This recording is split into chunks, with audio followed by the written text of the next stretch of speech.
আসসালামু আলাইকুম প্রিয় বন্ধুরা, আমার এই চাচারা যে ধান উঠাচ্ছে, আমাদের এখানে এই ধান এখন বিঘা হচ্ছে 1000 থেকে 1200 টাকা মতো বিঘা। তা সারাদিনে যদি দুইজন পরিশ্রম করে তাহলে ওই রকম পথ বুঝে মানে 10 থেকে 15 গাড়ি অথবা 16 গাড়ি 12 গাড়ি 18 গাড়ি এরকম উঠে যায়। তাতে দেখা যায় প্রতিদিন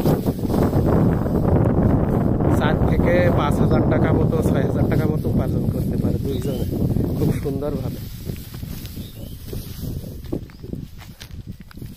এই গ্রামাঞ্চলে মানে কৃষিকাজের ভিতরে এই পাওয়ার টিলারের এই যে ভাড়া, এটা অত্যন্ত লাভজনক ব্যবসা আমি যতদূর জানি।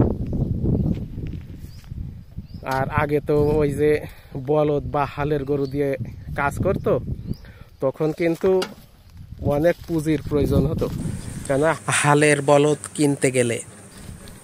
বর্তমানে এরকম ধান উঠাতে 4 থেকে 4.5 লক্ষ বা 3.5 লক্ষ টাকার কম গরু কিনলে সেই গরুতে কিন্তু এই ধান টেনে নিয়ে মানে মানুষের বাড়িতে নিয়ে যেতে পারবে না।